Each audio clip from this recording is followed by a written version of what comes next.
Las primeras civilizaciones que hablaron de medicina fueron la griega, la romana, la egipcia, la árabe y la mesopotámica. Todas estas tenían la intención de dar respuestas a las enfermedades que se presentaban en la época.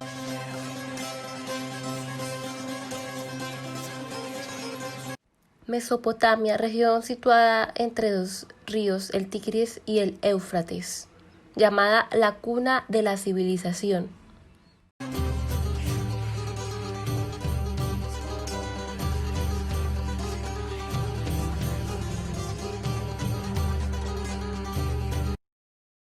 Sumeria es una región histórica del Oriente Medio, parte sur de la antigua Mesopotamia ubicada entre los ríos Éufrates y Tigris.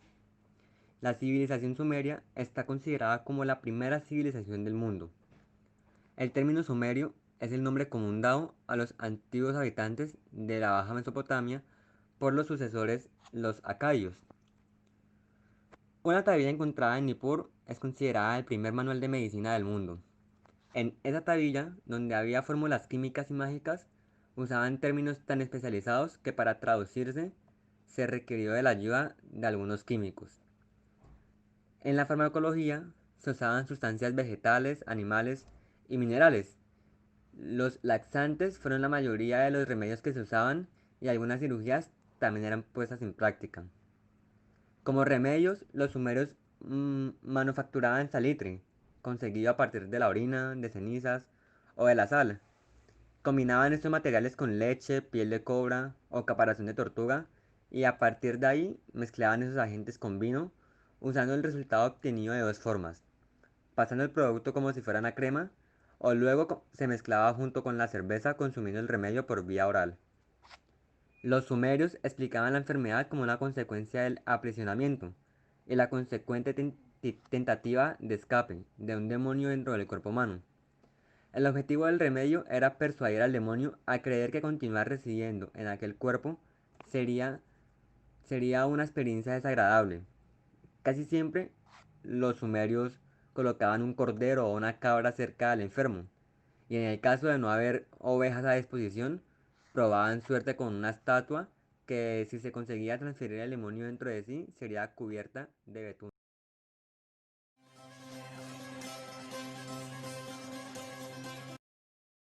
El imperio acadio fue un gran reino de Mesopotamia formado a partir de las conquistas de Sargón I de Akkad. Mantuvo su esplendor en el siglo XXII a.C. durante los años 2334 al 2192, en los que se sucedieron a 5 monarcas: el propio Sargón, sus hijos Rimus y Mahinchutusu, su nieto Naram-Sin, el hijo de este, Charcalechari, que gobernaron durante 141 años y la que algunos historiadores le consideran el primer gran imperio en la historia de la humanidad. Las ciudades de Mesopotamia se llenaron de monumentos y estelas conmemorativas que hablaban de la grandeza del nuevo imperio, y en la escritura se produjo un importante avance del idioma acadio, el cual se convirtió en la lengua administrativa del Estado. La escritura de esta lengua siguió un modelo desarrollado en el área de Ebla, lo que es en la actual Siria, que adoptaba la escritura cuneiforme a la lengua semita. Este modelo de escritura fue el más utilizado en la administración del Imperio Acadio, y si bien se mantienen numerosos documentos e inscripciones bilingües escritas tanto en acadio como en sumerio. Así que, aunque la lengua sumeria siguió siendo utilizada, es probablemente que las conquistas de Sargón y su prestigio dieran un impulso fundamental a la lengua acadia, facilitando que en los siglos posteriores se impusiera finalmente el acadio.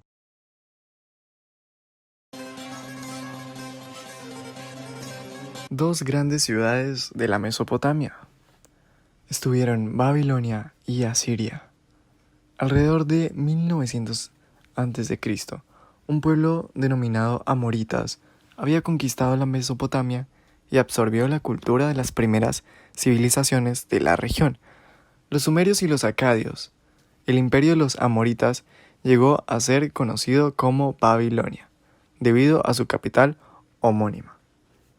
La primera dinastía de leyes de Babilonia gobernó durante unos 300 años. El rey más conocido de este periodo fue Hammurabi, que reinó desde 1792 a 1750. Hammurabi se le recuerda especialmente por su código de leyes, el cual hablaremos también en este video. Asiria. Asiria fue un pueblo llamado los casitas. Conquistó Babilonia cerca de 1600 a.C.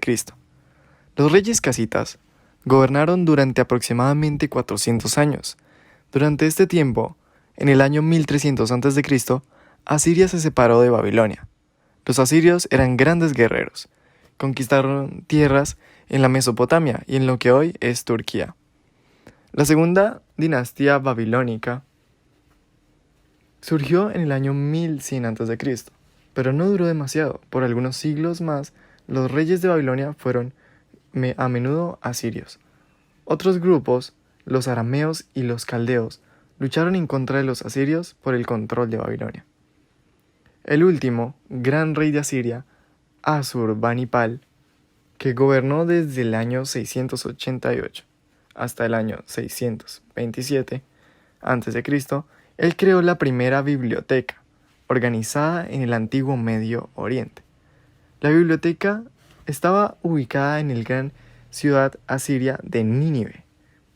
Su colección incluía obras científicas y religiosas, diccionarios y leyendas mesopotámicas, todo registrado en miles de tablillas de arcilla. El imperio asirio finalizó poco después de la muerte de Asurbanipal. Sabemos que la escritura se inició en la antigua ciudad de Uruk, situada en el sur de los ríos Éufrates y Tigris, en la Mesopotamia, en donde habitaban los sumerios y los acadios en el año 3500 a.C. aproximadamente. Los sumerios construyeron la ciudad de Babilonia, que sobrevivió unos 3000 años. En la ciudad de Babilonia fue construido un gran imperio. El rey Hammurabi, que vivió desde el 2123 hasta el 2081, fue el primero en levantar un cuerpo de leyes para regular la administración, que incluye algunas relacionadas con la cirugía y que son las más antiguas que se conocen hasta ahora. En 1902 se desenterró las ruinas de la ciudad de Susa, a donde lo habían llevado desde Babilonia como trofeo de guerra en el año 1100. Un bloque cilíndrico de diorita de más de 2 metros de alto y 0.50 metros de circunferencia, en donde está grabado el código de Hammurabi. En la parte superior del bloque hay un bajo relieve que representa al rey recibiendo las leyes de las propias manos de Shamash, el dios Sol, y por debajo hay 16 columnas de inscripciones, mientras que en el lado opuesto hay 28 columnas más. Las leyes médicas se refieren a la práctica de la cirugía y establecen los honorarios que deben cobrarse según el nivel social y económico del paciente, y también según el resultado de la cirugía. ¿Qué fue el código de Hammurabi? Este código establecía reglas de vida y de propiedad, extendiendo la ley a todos los súbditos del imperio.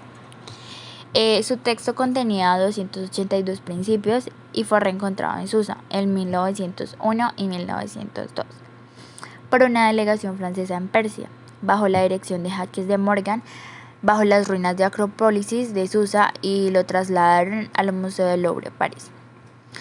Consta básicamente de un monumento en forma de cono tallado en roca de diorito en piedra negra de 2.25 metros de altura, 1.60 metros de circunferencia en la parte superior y 1.90 metros de base. La superficie está cubierta por un denso texto que se dispone de 46 columnas de escritura cuneiforme acadia. Antes de este código ya existían otros códigos en Mesopotamia, como el código de Ur-Nammu, que enfatizaba la compensación pecuniaria para los delitos cometidos, y la ley de Talión, que muchos dicen que fue tomada como base para las leyes del presente código. Ley de Talión. La ley de Talión puede resumirse en el famoso verso encontrado en el libro de Levítico: ojo por ojo, diente por diente. Esto quiere decir que todo crimen cometido tendrá un castigo proporcionalmente. Aunque se consideraba que era una ley primitiva o exagerada, lo cierto es que la ley puede considerarse como un avance dentro de su contexto histórico. Antes de ella, la víctima podía realizar su venganza personalmente y de la manera que bien entendiera. Con la ley de talión, la pena debería de ser adecuada al crimen y también ejecutada por la institución específica. Leyes y objetivos de este código.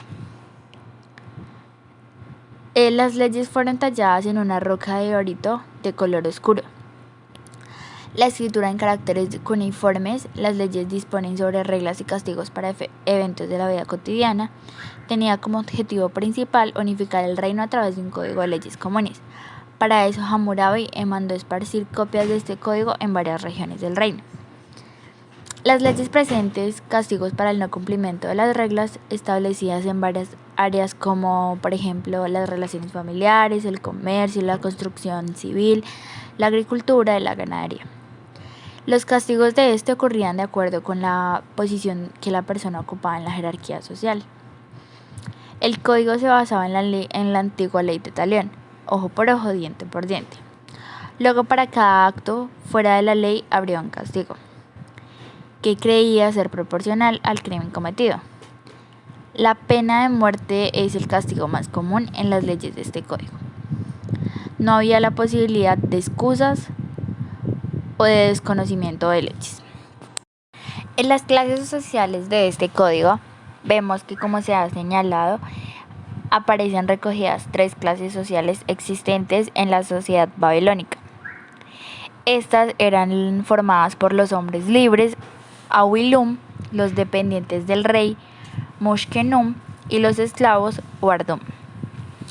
La recopilación de estas leyes que tiene este código se han convertido en una de las fuentes principales para la reconstrucción de la sociedad de Babilonia, apareciendo en 3 clases.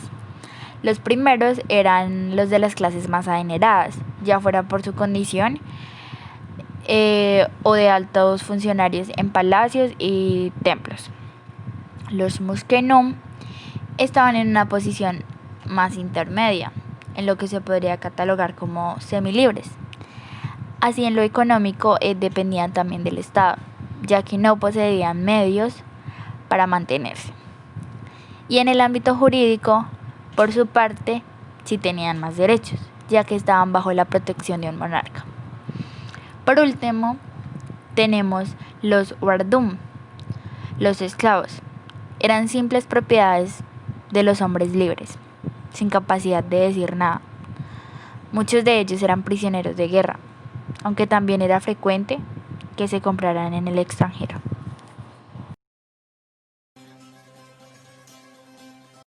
Bueno, primero comenzaremos hablando un poco sobre la medicina mágico-religiosa que había en Mesopotamia y posteriormente hablaremos de los roles que ejercían los médicos en esta época.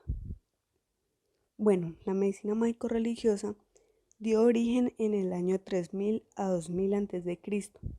Se pensaba que las enfermedades, o como era conocido en Mesopotamia con el nombre de Chertú, que es una palabra asiria, la cual significa enfermedad o castigo ocasionado por los dioses.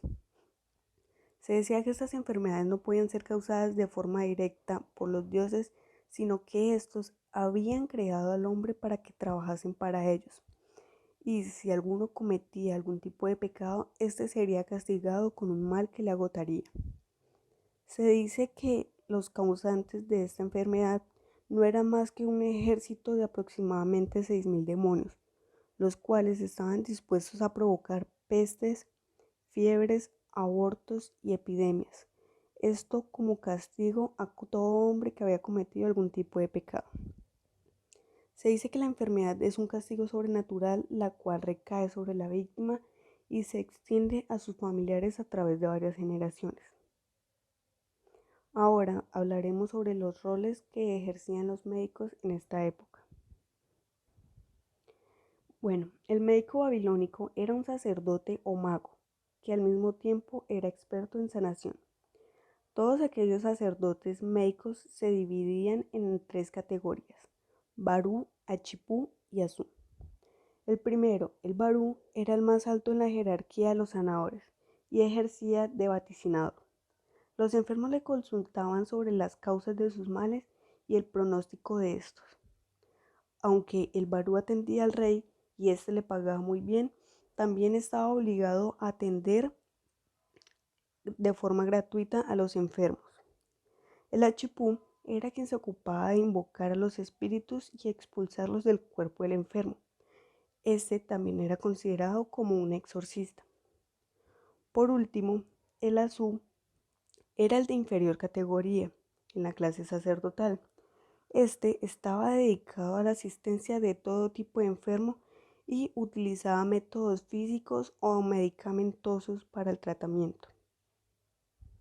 Se dice que cuando el exorcista iba a realizar un tratamiento, este utilizaba amuletos y figuras para sus ritos, y cuando querían aumentar su poder de sanación, se disfrazaba con un traje de pez hombre para hacerse pasar por uno de los 7 sabios, Apcayú.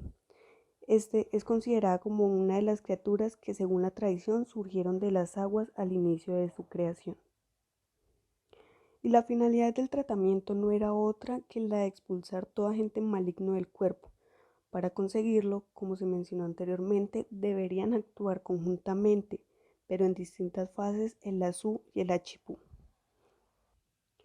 Como dato curioso, el número 7 era nefasto para los médicos en esta época, pues ellos no podían atender a ningún enfermo los días 7 o sus múltiplos, 14, 21 o 28. Tampoco deberían asistir a pacientes ya desahuciados o terminales, puesto que era imposible alcanzar algún resultado satisfactorio. Los mesopotámicos fueron los primeros en utilizar la escritura cuneiforme en tablillas de arcilla. La escritura cuneiforme es conocida más comúnmente como la expresión escrita más temprana que se ha encontrado en restos arqueológicos. Los primeros pictogramas fueron grabados sobre tablillas de arcilla en columnas verticales con un punzón o estilo afilado.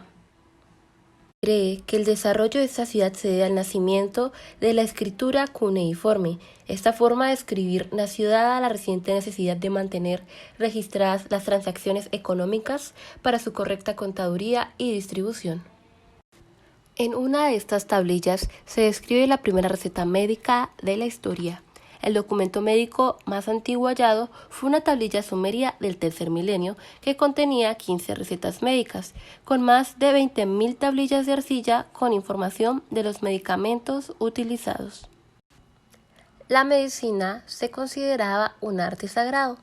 Los mejores archivos médicos se deben a que los enfermos, sus familiares o los sacerdotes grababan en tablillas los síntomas y los tratamientos. Para las sanaciones habían más de 250 variedades de plantas medicinales, sus minerales y hasta animales. Se puede decir que los orígenes de la medicina nacen en una biblioteca llamada Asurbanipal ubicada en Nínive. Esta biblioteca se encontraba en el recinto del palacio. Podemos pensar que las bibliotecas tienen sus orígenes en Egipto o Grecia, pero no es así. Los restos de la primera biblioteca se encontraron en la antigua ciudad de Nínive, en Mesopotamia, cerca del actual Mosul, en Irak. Los mesopotámicos fueron los precursores de la higiene personal y pública. Utilizaron la profilaxis, que significa la prevención o control de la propagación de una infección o enfermedad, al separar a los leprosos, expulsándolos de las ciudades y creando como áreas o cubiertas especiales para ellos. El barbero, cirujano que ejercía una medicina más baja, como marcador de esclavos o mutilaciones ordenadas por la justicia. Con el paso del tiempo, las funciones del barbero se redujeron a 3: el general, barbero común, dentista y cirujano, el encargado de rapar las cabezas de los esclavos y los de los templos. En el oficio del barbero gayabú se podía ganar bastante dinero, pero estos también tenían una gran responsabilidad, ya que, por ejemplo, les podían amputar las manos si realizaban un corte de pelo indigno a una persona de la realeza, o si eran denunciados por su mala praxis, o por el contrario osaban cortar la trenza o aputum a un esclavo. El problema principal que impidió a los hombres de ese lugar avanzar en ciencias naturales y medicina fue la ausencia casi completa del método experimental. La epopeya de Gilgamesh es una narración acadia en versos sobre las aventuras del rey Gilgamesh. Al comienzo de este poema, él es un rey despótico de Uruk. Los súbditos se quejan de esto ante los dioses, cansados de su lujuria desenfrenada. Los dioses atienden a este reclamo creando a Enkidu, un hombre salvaje destinado a enfrentarse a Gilgamesh. Cuando estos entran en combate, en vez de darse muerte, se hacen amigos para siempre y emprenden peligrosas aventuras. Juntos dan muerte al gigante Humbaba y al toro del cielo. El rey Gilgamesh rechaza el amor de la diosa Inanna. Como castigo a esos actos de impiedad, los dioses hacen que Enkidu muera en plena juventud. Gilgamesh, impresionado por la desaparición de su amigo, emprende la búsqueda de la inmortalidad, la cual lo lleva a los confines del mundo donde viven el sabio Utnapishtim y su mujer, los únicos supervivientes del diluvio, a los que los dioses le concedieron el don que Gilgamesh busca. El héroe no alcanza lo que quiere. En el camino de vuelta encuentra, siguiendo las instrucciones de Utnapishtim, una planta que devuelve la juventud a quien la toma. Pero una serpiente se la roba y Gilgamesh vuelve a Uruk con las manos vacías, convencido de que la inmortalidad es exclusiva de los dioses. La versión de esta aventura fue archivada en la biblioteca del Palacio del Rey en Nínive, descubierta en 1853, y cuyos materiales fueron enviados a Londres. Allí, en 1872, el joven investigador George Smith logró traducir las tablillas y fragmentos del poema de Gilgamesh. I believe I can fly. I believe I can touch the